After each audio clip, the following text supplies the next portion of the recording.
25 years, one betrayal. She took the microphone and exposed his entire secret plan. The condo wasn't the only thing he lost that night, he lost everything. This is the story of Eleanor Hayes, a woman over 60 who fought back with a vengeance so sweet it could only be served at a silver anniversary party. I still remember the crisp scent of the Washington, D.C. autumn, though the memory is now bitter, tainted with the smell of cheap betrayal and expensive perfume. My name is Eleanor Ellie Hayes, and I was 68 when my husband of 25 years, Richard Rick Sterling, 72, decided to trade me in like a used luxury car for a newer model. Our silver wedding anniversary, a milestone that should have been marked by joy and mutual respect, was the chosen stage for his calculated, public execution of our marriage. I replay that moment in my mind, not with pain, but with the cold, hard clarity of a general reviewing the battle plan. Rick, standing rigid in front of 150 invited guests, our friends, his colleagues, my family, and declaring the end of our life together. 25 years is long enough, he announced, his voice booming over the sound system, utterly devoid of emotion. I want someone young now, and you need to be out of the condo by tomorrow. The sheer audacity of it, delivered with the smug certainty of a man who believes he holds all the cards. He seemed to have entirely forgotten, or perhaps conveniently erased, the fact that my late parents had gifted me that Georgetown property years before we ever walked down the aisle. The condo was mine, a piece of my history, not a jointly acquired asset. And there, sitting elegantly at the head table, was his mother, Patricia Sterling, 85, a woman whose perpetual disapproval of me had only hardened over the decades. She just smiled silently, a predator's grimace of triumph, basking in her son's cruelty. But they both fundamentally misunderstood the woman they thought they were dealing with. I rose slowly, the movement deliberately unhurried, my eyes locked onto Rick's smug, fading face. I took the microphone he had just used to shatter my life, and what I said next didn't just leave him speechless. It laid the foundation for the spectacular, humiliating collapse of his entire world. The whole scene, however, was merely the culmination of weeks of subtle, creeping dread. The pre-anniversary whispers began on a cold October night. I, Ellie, awoke around 3 a.m. to hushed voices emanating from behind the closed bedroom door. Rick was on the phone with his mother, Patricia, again. His voice was low, conspiratorial, and strangely excited, a tremor I hadn't heard in years. I lay completely still in the dark, straining to catch snippets of their clandestine exchange. "We have to do this right," Rick's voice insisted. "She won't suspect a thing." "Not until the moment." "Of course not, son," Patricia's brittle reply sliced through the silence. "Just stick to the plan. This is the only way." My heart began to drum a frantic rhythm against my ribs. What were they plotting, and why the secrecy, the early hour? And why now, just a few weeks before the milestone anniversary, he had suddenly insisted on making perfect? I was 68, but my instincts were sharp. The hardwood floor creaked faintly as Rick finally returned to the room. I squeezed my eyes shut, feigning the deep sleep of a woman happily unaware. He slipped into bed with an unnatural caution, but I could feel the rigidity of his body beside me, tense and restless, a man wrestling with a guilty secret. The next morning, the air was thick with strangeness. Rick was unnaturally attentive, performing a nauseating display of manufactured affection. "Ellie, my love," he purred, kissing my cheek, a kiss that smelled faintly of a new, expensive cologne I didn't recognize. "How about we choose the restaurant for our anniversary today? I want everything to be perfect. Absolutely perfect." Perfect? I almost laughed out loud. In 25 years of marriage, Rick had never once taken the lead on any family celebration. I was always the organizer, and he was always the chief critic. "Fine," I replied, my tone deliberately measured, watching him rush off to his downtown office with uncharacteristic haste. His cell phone, a new model I also hadn't seen, sat innocently on the nightstand.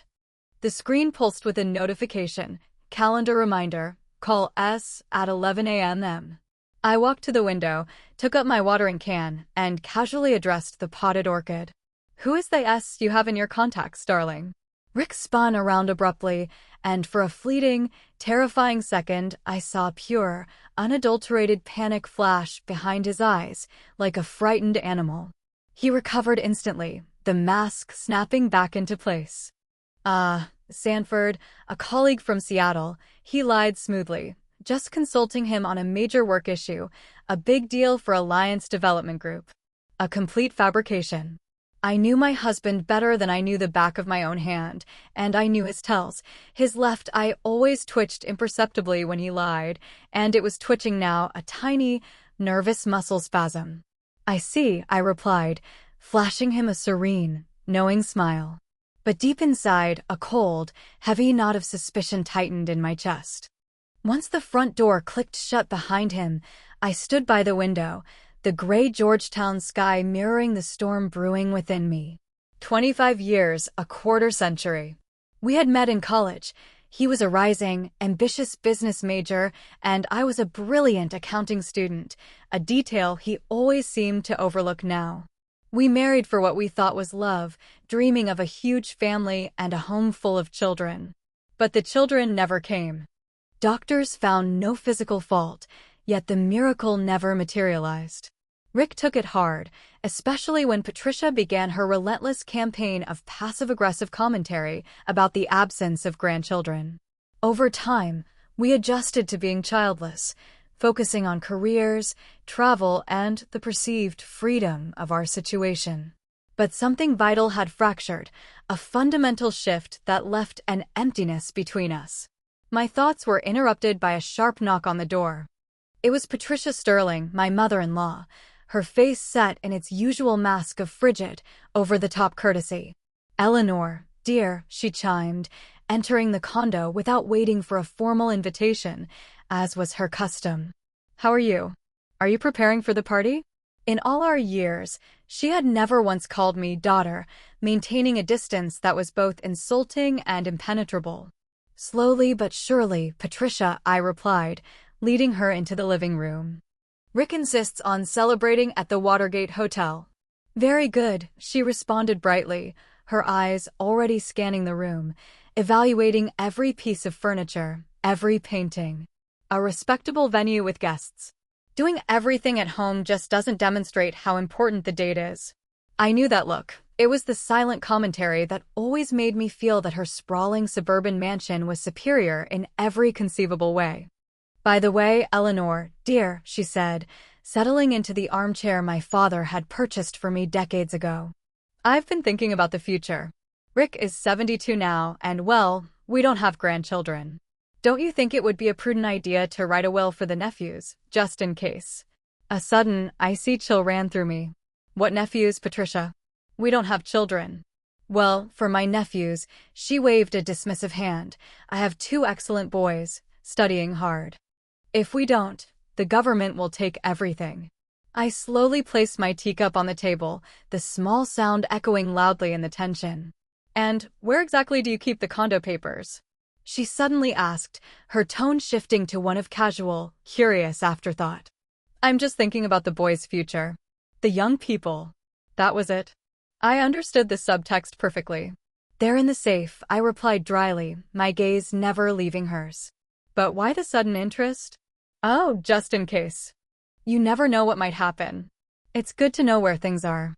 When Patricia finally left, I sat in silence, carefully piecing together the fragmented information, the late-night phone call, Rick's sudden, grotesque burst of affection, and now Patricia's pointed, probing questions about the house title. Bit by bit, the puzzle was taking shape, and the resulting picture was horrifying. I went to check Rick's computer. He had always used the same simple password, the date we met. It didn't work. My heart began to race. In 25 years, he had never locked me out. I tried his birthday, nothing. I tried his mother's. Nope. Then a cold realization struck me. I tried our wedding date, but in reverse. The screen unlocked. The browser history was open, and what I saw gave me a physical knot of nausea in my stomach. How to divorce when shared assets exist. Spousal rights and property division for women over 65. Legal advice for separating seniors. He had searched all of this over the past 2 weeks. With fingers that trembled, I scrolled page after page. How to keep the condo in AD. C. Divorce. Legal tricks for dividing assets acquired before marriage. Suddenly, my phone rang. It was Candace, my old college friend. "Ellie, you won't believe what I just saw," she whispered breathlessly. "You're Rick." I saw him at a jeweler's in Tyson's Galleria with a young woman. They were looking at rings. She was all over him, hugging him like they were newlyweds. What did she look like? I interrupted, my voice unnervingly calm. About 30, blonde, very polished, wearing a super expensive coat. Pretty, but she looked completely superficial. And they were so openly affectionate. "Are you okay, Ellie?" "Yes," I lied, the word tasting like ash. "Everything's fine." But nothing was fine. That evening, Rick returned, presenting a bouquet of perfect red roses and a box of Godiva chocolates. "For my one and only true love," he announced confidently, kissing me on the lips. One and only. The irony was a bitter taste. I looked him straight in the eye. "Rick, we need to talk seriously about our future." He tensed, a barely perceptible flinch, but I saw it. "Talk about what?" he asked, turning on the television, pretending to be absorbed in a financial news program. "Everything's fine, right? The anniversary is in 1 week. All our friends will be there. Let's not spoil the mood with serious topics. We'll talk after the party." "Okay." After the party. That meant something huge was planned for the party itself. I nodded, feigning acceptance, but an icy resolve began to form within me. After 25 years, I knew my husband's ruthless, calculated mind. He was preparing something calm, cold, and utterly devastating, involving his mother and almost certainly a lawyer. What Rick didn't know was that I also held an ace, a card up my sleeve, something that could completely unravel his entire, pathetic plan.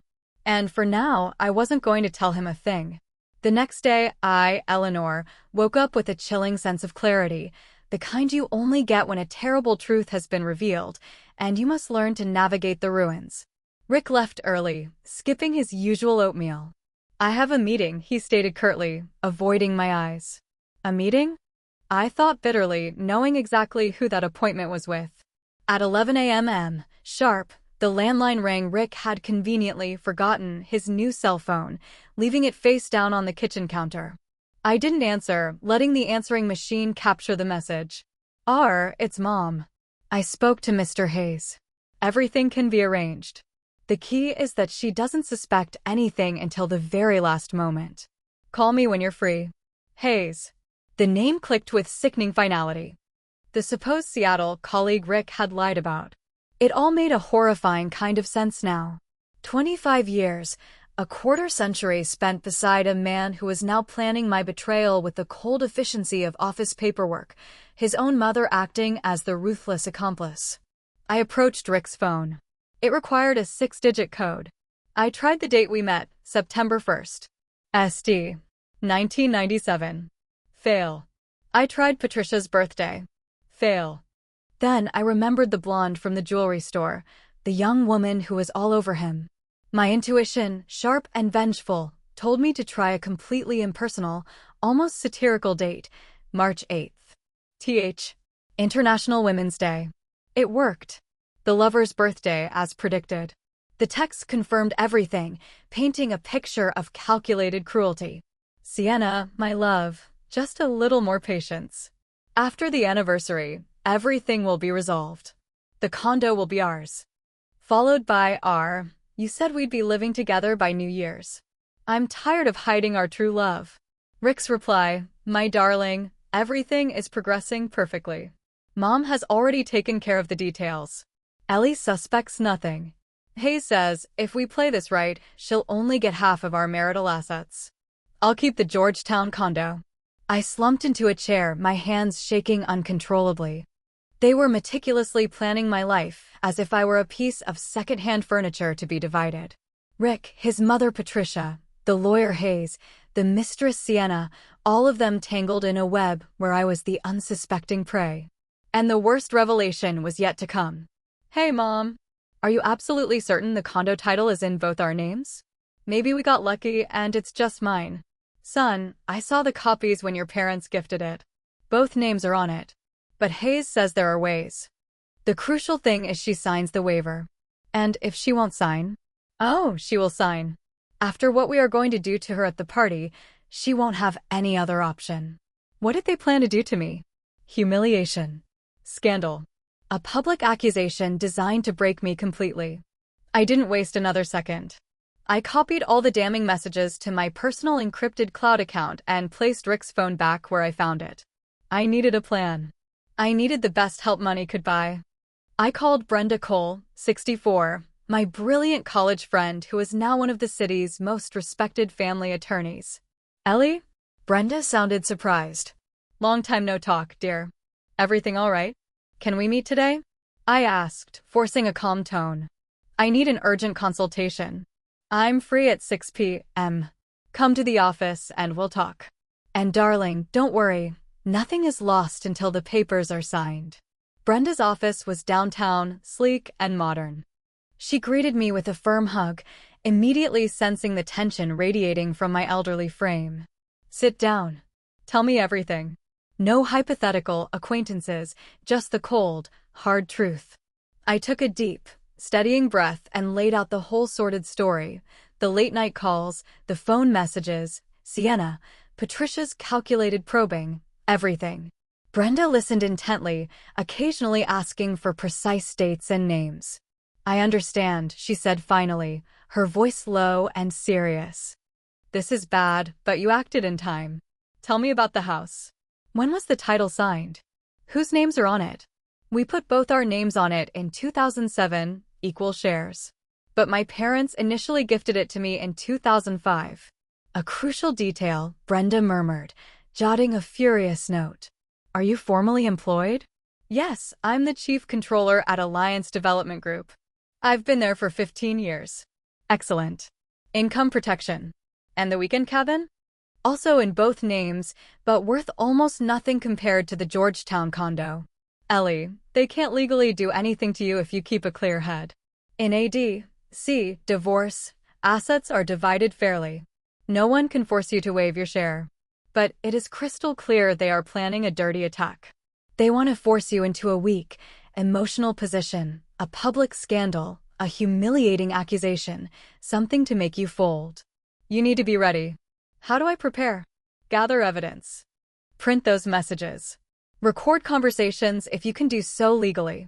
Move a substantial amount of money into an account solely in your name.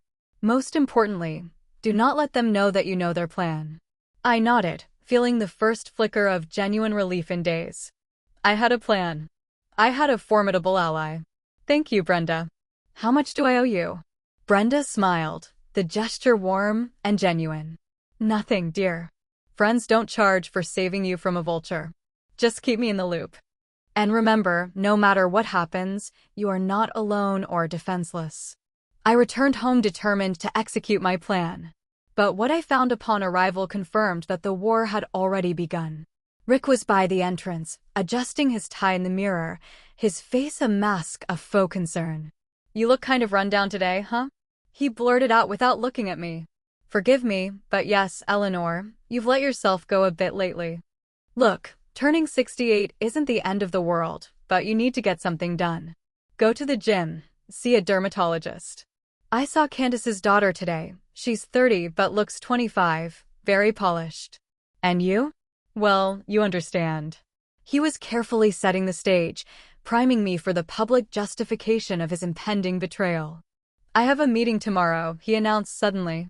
It's Saturday, but it will take all day. Another date with Sienna. That's fine, I replied calmly. And Sunday, I'm going with Mom. Setting up her new smart TV. Spending time with the Trader's family. That night, while Rick was in the shower, I reviewed our joint bank account online. In the last month, $30,000 had been withdrawn in several transactions. Gifts for Sienna, payments to Hayes, and who knows what else. All from our shared marital money. I let out a nervous, brittle laugh. They were using my own money to plan my downfall. But I still held that critical ace, something they were completely unaware of. A week prior, a discreet letter had arrived from a Munich notary.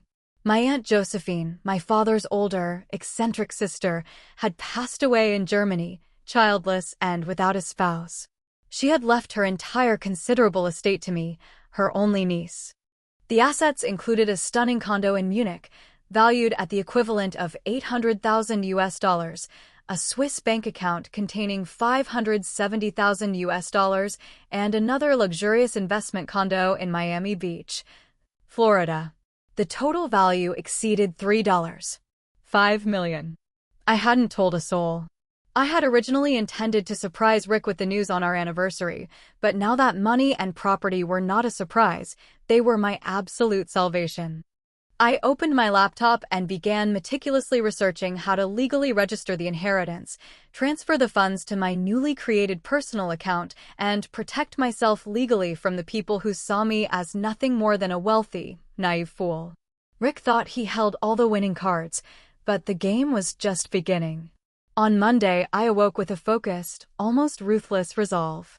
My first stop was not the notary handling my aunt's will, but the office of Mr.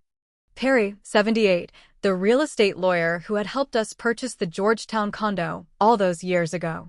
Eleanor Hayes. How many years has it been? And how is Rick Sterling doing? Mr. Perry, an older, kindly gentleman, greeted me warmly. Mr. Perry, I need your help, I said, entering his opulent office. But this must remain strictly confidential. The lawyer's smile vanished. Sit down. I'm listening. Do you remember our condo on M Street in Georgetown? You handled the title work back in 2007. Of course. An excellent unit in a premier building. Do you recall who purchased it first? Specifically, where did the initial money come from? Mr. Perry frowned, pulled open an enormous, dusty file drawer, and searched for a moment. Here it is. It was an unusual case. The money came directly from your parents' account, and in the deed of gift, you are listed as the sole recipient. Rick was added 2 months later as your husband, after the formal purchase. A powerful surge of warmth and relief washed through me. So, it is formally a premarital asset? Formally, yes. Your parents gifted it directly to you before your husband's name appeared on the documents. In case of divorce, that distinction can make all the difference. He could only claim something if he proves he invested substantially in major renovations. I smiled faintly. Rick had never spent a single dime on that condo. I had done everything myself. Could you provide me with a confirming legal document? Of course. Come back tomorrow afternoon. It will be ready. Leaving his office, I felt a strength I hadn't known in decades. I was protected. But what awaited me at my front door left me breathless. A courier had delivered a thick, official envelope from Germany. The final papers for Aunt Josephine's vast inheritance. I quickly read the summarized lines: a condo in Munich, $800,000, the bank account, $570,000, and the luxury investment condo in Miami Beach. More than $3.5 million in total. I sat down in the elegant living room, the one Patricia constantly scrutinized. I was now a wealthy, independent, utterly free woman. But Rick shouldn't know. Not yet. My phone rang. It was Rick, his voice sickeningly cheerful. Ellie, my love, I was thinking, what if we really go all out for our anniversary? Colleagues, friends, everyone. I already reserved the main ballroom at the Watergate Hotel for 150 people. 150 people for my public humiliation. Isn't that expensive, R? We're supposed to be saving for retirement. Don't worry about it, he interrupted dismissively. The money is there. The important thing is the impression. We'll invite my boss, yours. Everyone needs to see what a perfect, happy couple we are. What a cynical, elaborate lie. Fine, I said calmly. Whatever you say. Perfect. I have a meeting with some partners. We'll talk tonight. Partners. I knew what that meeting entailed. In the afternoon, Patricia Sterling arrived, carrying a small, perfectly wrapped gift. Eleanor, dear, she said, her voice dripping with artificial sweetness, this is from me to you. It was an envelope containing a business card, Hayes and Associates, Divorce and Property Law, with a handwritten note, free consultation anytime. The audacity. They were gifting me a consultation with the very lawyer who was planning my betrayal. Thank you, Patricia, I said dryly. Very thoughtful. I worry about you, daughter. Daughter. For the first time in 25 years, she used that word, just moments before the intended assassination of my marriage. After she left, I began to clean. In one of Rick's expensive suit jackets, I found a crumpled card, Mr. Hayes, Family Law, Asset Division. The same lawyer, the same wicked plan. Rick came home late that night, cheerful and smelling of the same expensive perfume. He hugged me tightly. Everything is ready. Menu, guest list. It will be unforgettable. I looked at him coldly. He was right. It was going to be unforgettable, just not the way he imagined. What cologne are you wearing? That's new. He hesitated, sweating visibly. I got on the elevator with the new neighbor. She wears a very strong scent, and it clung to my jacket. One lie piled on top of another. By the way, he said, turning toward the window. At the anniversary, I'm going to give a very special speech about our life and our future plans. What plans? You'll see. It's a surprise. A surprise. I felt a cold surge of adrenaline. I couldn't sleep that night. Around 2 a.m., I heard a murmur. Rick was on the phone in the hallway. I got up quietly and pressed my ear to the bedroom door. Mom, everything is perfect. The restaurant is booked. Guests confirmed. After the toast, it will just happen. Are you sure she doesn't suspect anything? How would she suspect, son? She's naive like a child. She's always trusted you, and she still does. And if she doesn't want to sign the papers, she will sign. After what I tell her in front of everyone, she'll have no other option. Everyone will see what she's really like, you know. Don't you think it would be better to do it privately at home without a scene? No, Mom. It has to be in front of everyone. That way, she won't be able to make a scene or demand explanations. She'll go straight home, and Hayes will be waiting for her there with the papers, quick, clean, and no drama. And Sienna already knows? Of course. She's even coming to the anniversary. I want her to meet my colleagues. I'm going to introduce her as my new assistant. You're cruel, It's not cruelty, Mom. It's being practical. 25 years was enough. I deserve to be happy too, even if it's at her expense. I quietly went back to bed, but sleep remained impossible. So, Sienna was going to be there, ready to witness the humiliating destruction of my reputation and then openly step into my place. That's what they thought. The next morning, I went straight to my bank. I opened a personal savings account and transferred half of the money from our joint savings. If Rick wanted to continue financing his mistress, he would have to do it with his half.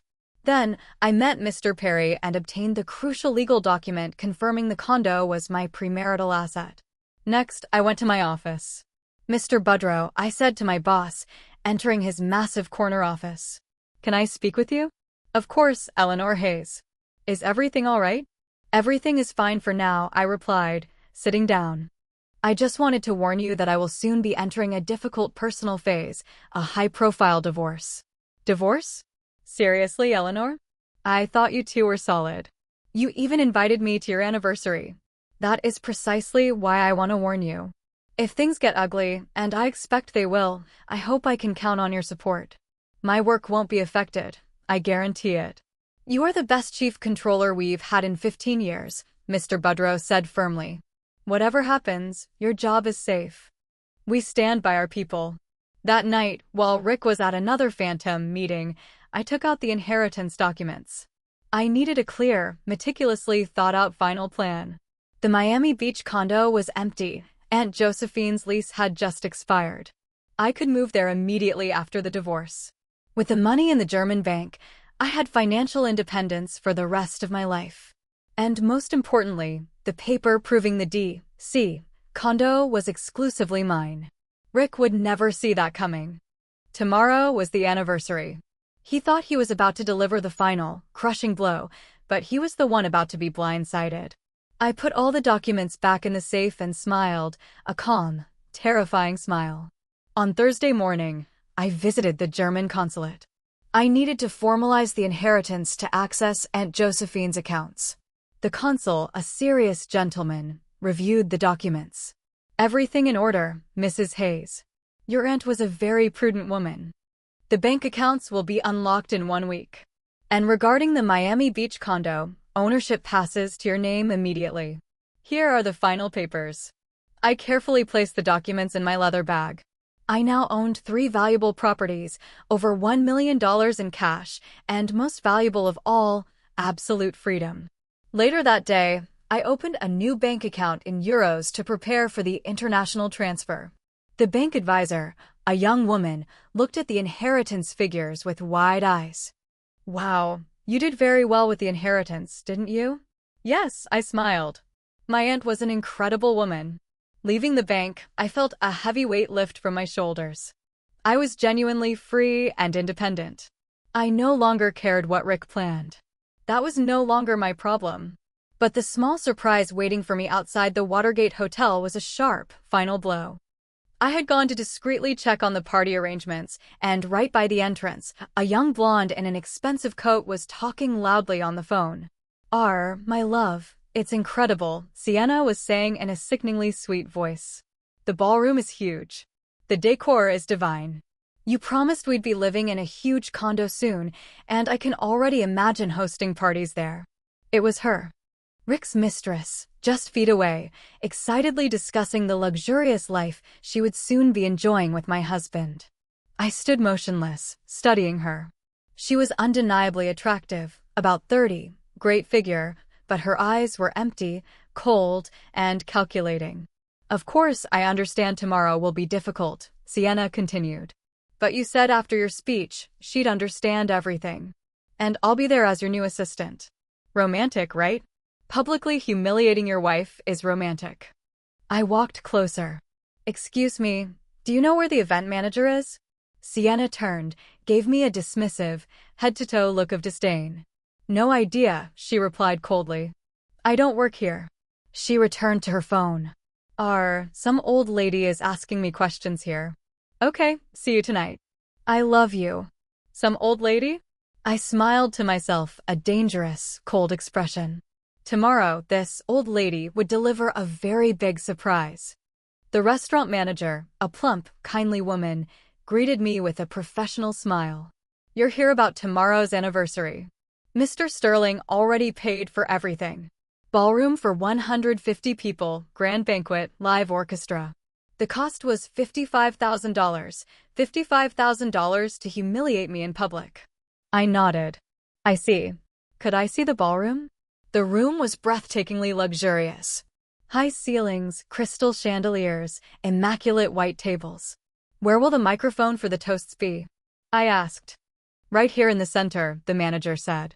Mr. Sterling insisted that everyone hear him. Of course. So no one would miss the spectacle of my destruction. At home, Rick was waiting, nervous, pacing with a sheet of paper in his hand. Eleanor, he said, quickly tucking the paper away. Where were you? At the restaurant, checking everything. What did you think of it? Impressive. $55,000 for one night. Seriously, don't you think that's too much? We're supposed to be saving for retirement. Don't worry about it, he scoffed. The money is there. The important thing is to make a good impression on the guests. Or on the mistress. That night, Patricia Sterling arrived, completely agitated. Son, are you ready? Did you rehearse your speech? Of course, Mom. Everything will be perfect.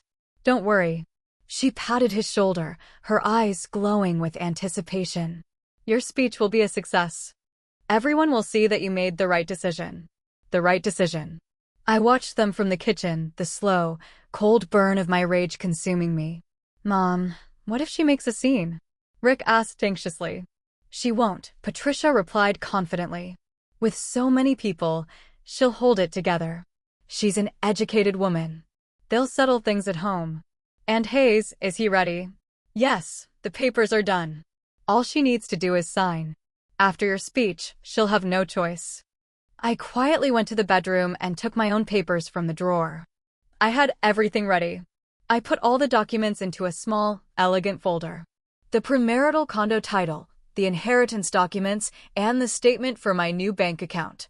Tomorrow, those documents would change everything for good. In the morning, Rick woke up in a surprisingly good mood. Eleanor, he said, adjusting his tie knot in the mirror. Today is a great day. Yes, our anniversary. Not just that, he smiled strangely. Today your life is going to change, and so is mine. Completely. Completely? You'll see. You're going to be surprised. Surprised, R? Can I ask you one question? Sure. What is it? Did you ever truly love me? Genuinely. He froze, tie in hand. What a weird question. Why ask that on such an important day? Just curious. Of course I loved you, he said without looking at me. And I still love you in my own way. In his own way, like someone who cares for an old piece of furniture that has served its purpose. I understand, I said quietly. Throughout the day, Rick was frantic, calling the restaurant, checking the guest list, giving orders. By the evening, he was visibly anxious. Are you ready, Eleanor? I stood before the mirror in a new, elegant dark blue dress, bought specifically for this night. Ready? Then let's go. It's time for the truth to be known.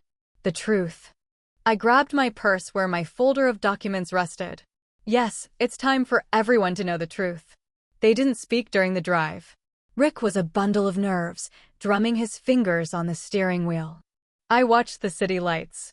25 years ago, we drove in silence to the courthouse, a silence of excitement and love.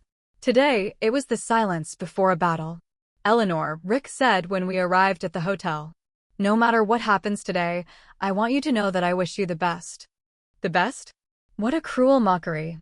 Thank you, R, I replied with a serene smile, and I wish you receive exactly what you deserve. The Watergate Hotel ballroom sparkled. 150 guests were seated at round tables adorned with white roses and gold candles. At the head table sat the hosts. I smiled, accepting congratulations, but inside, I was utterly focused. The blow was coming any minute. Eleanor, you look stunning today, said Marina, a coworker. 25 years together. How romantic. Yes, I said, looking around. Very unexpected. All of it. In one corner stood Sienna, introduced as Rick's new marketing assistant. Young, pretty, in a diamond-studded, expensive dress, she chatted calmly with some of Rick's colleagues, a barely concealed look of triumph in her eyes. Rick Sterling, congratulations on your anniversary, said Mr. Budrow, the CEO of Rick's company. Rarely does one see such solid couples. Thank you, Mr. Budrow, Rick replied, shaking his hand. Today is a special day. I even prepared a very special speech. A speech? My throat went dry. Patricia Sterling glided from table to table, receiving compliments for her good son and the ideal wife he had. Her eyes gleamed with satisfaction. She knew what was coming. At a small table in the back, a serious-looking man in his late 50s sat alone. I didn't know him, but I recognized his picture, Mr. Hayes, the lawyer. He was here, ready for the signature. Dear guests, the master of ceremonies' voice boomed over the microphone. May I ask for your attention? Rick would like to say a few words in honor of his wife. A sudden, heavy silence fell.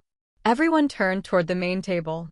Rick stood up, took the microphone, and smiled broadly, an appalling, confident smirk. Friends, thank you for being here on this important day. 25 years is no small thing.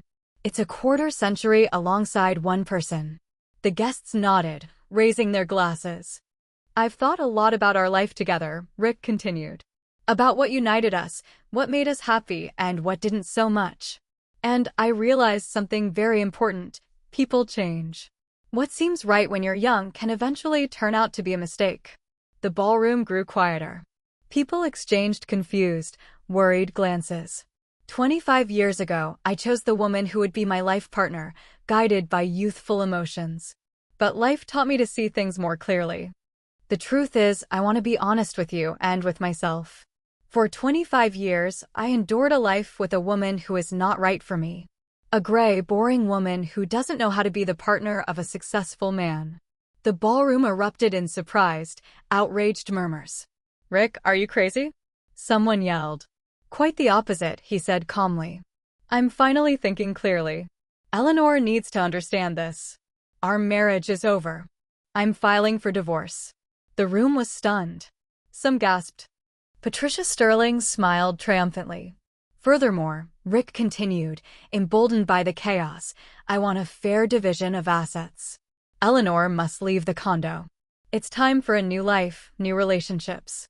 He looked pointedly at Sienna, who stood in the back, barely concealing a victorious smirk. And that young girl is your new conquest? One of my friends shouted, pointing at Sienna. Sienna is a wonderful woman. She understands what I need, Rick said openly. Unlike other people. That was enough. I rose slowly and gently took the microphone from my stunned husband. Thank you, Rick, I said in a quiet, almost sweet voice. Very honest. You know, dear friends, I continued, addressing the silent room. Rick is right about one thing. Enough of the lies. And I want to speak the truth, too. Rick frowned. This was not in his script. The truth is, I knew about this whole charade for 3 weeks. I knew about Sienna, about the lawyer Hayes, who is right over there in the corner. I paused, pointing a steady finger toward the pale, sweating Mr. Hayes, who immediately tried to bolt for the door but was blocked by angry guests. And about your pathetic plan to make me waive my rights to the condo. Rick took a frantic step back. That can't be, he whispered. You made a tiny, fatal mistake. Our condo is not a shared asset. It was a gift from my parents in my name before the marriage. I have the document from the real estate lawyer. And what's more, I continued, my voice now strong, commanding the room. 3 weeks ago, I received an inheritance from my Aunt Josephine in Germany. A condo in Munich, another luxury condo in Miami Beach, and over $1 million in cash. The silence in the room was absolute, deafening. So, what property division are you talking about? You'll get half of the cabin and half of your old car. Everything else is mine. Sienna, against the back wall, went paper white. And now for the fun part, I said, allowing myself a small, satisfied smile. Do you know how much your successful man spent on this little play to publicly humiliate his wife? $55,000 of our joint savings. The guests began to murmur in outrage. But I'm not spiteful, I continued. Rick, you're free. Take your wonderful woman, as you called her, and live wherever you like, just not in my condo. I'm filing for divorce tomorrow. Hayes can leave. I don't need him anymore. I then turned to the assembled guests. Dear friends, I apologize for ruining your evening, but sometimes the truth is more important than appearances. Thank you for coming. Now you know who is who. I placed the microphone gently on the table and walked toward the exit. Behind me, a furious scandal erupted. Rick, you're a complete scoundrel. A woman yelled. How could you do that to your wife after 25 years? I stepped out of the hotel and inhaled the cool night air. Freedom. I paused at the door and looked back. Through the large windows, I could see the house of cards Rick had built over months collapsing. He was in the middle of the ballroom, pale, confused, like an actor who had forgotten his lines. Guests were yelling at him. Mr. Budrow, the CEO, approached him, his face a thundercloud. Richard Sterling, I am deeply disappointed in you after this show. I think we will have to review your position in the company. The total humiliation was complete. 3 months later, I, Eleanor Hayes, 68, found myself in a sterile D.C. courtroom, watching the life of the man I had been married to for 25 years spectacularly collapse. Richard Rick Sterling, 72, looked a decade older. The judge, an elderly woman with sharp eyes and a clear, dry voice, reviewed the documents. Very well, she stated finally. The court decides the following. The condo on M Street in Georgetown is legally recognized as the separate premarital property of Mrs. Eleanor Hayes and is therefore not subject to division. Rick's lawyer simply threw his hands up in resignation. The cabin property is considered marital property and is divided equally. The same applies to the value of the shared Lexus sedan. Furthermore, the judge continued, looking directly at Rick, it has been proven that Mr. Richard Sterling concealed significant debts from his spouse. This includes a $20,000 loan at Chase Bank, a $15,000 loan at Wells Fargo, and an $8,000 quick loan. The total debt is $43,000. Those are his personal debts, the young lawyer protested again. According to D.C. Family Code, debts incurred during the marriage are the responsibility of both parties. However, since the money was definitively not used for family welfare, but for the personal affairs of the petitioner, specifically, financing an affair and a failed public stunt, he shall be solely responsible for their repayment. Rick went even paler. $43,000 in debt, and it was all his. This court solemnly decides to dissolve the marriage between Richard Sterling and Eleanor Hayes, the judge concluded, her gavel striking the bench. The respondent, Eleanor Hayes, retains the Georgetown condo and all separate bank accounts. The petitioner retains half the cabin value and half the car's value. No alimony is assigned. Leaving the courthouse, I felt an almost surreal peace. "Eleanor," Rick shouted, running down the steps. "Forgive me," he mumbled. "I was a selfish fool." "Rick," I said calmly. "I don't hold a grudge. We're just very different people. I'm sorry, but no, it's better if we each go our own way." I walked toward my new elegant Audi Q7. A month after the divorce, Rick lost his job. The viral video, trending with the hashtag Silver Anniversary Trader, had been seen by too many. He ended up working as a rideshare driver in his old Toyota Camry, which he had to buy back from me. He now lived with his mother, Patricia, in her cramped, small one-bedroom apartment on the far outskirts of the city. Patricia had been forced to sell her downtown mansion to pay off her own share of the debts. Sienna married a different, wealthy entrepreneur in his late 60s 2 months later. She got what she wanted, but the key to her freedom wasn't him. My life was completely different. I moved to my Aunt Josephine's investment condo in Miami Beach, Florida. I resigned from my role as chief controller and established a small, specialized publishing house focusing on European literature translations, my lifelong dream. One evening, my lawyer Brenda came to visit. "Do you feel avenged?" she observed. "I don't feel vengeance," I replied thoughtfully. "I feel relief. I simply defended my legal and emotional rights. The truth always wins, even if it takes time." A year later, I received a final letter from Rick. "Eleanor, I lost you because I was foolish and greedy. I don't ask for forgiveness. I just want you to know that you deserve the best in the world. Be happy, Richard." I filed the letter away. That night, I stood on my terrace with a glass of champagne. The air smelled of summer flowers. I was free, financially independent, and doing what I loved. For the first time in many years, I was truly, deeply happy. Yes, the truth always conquers the lie, even if it sometimes takes 25 years to deliver the final verdict.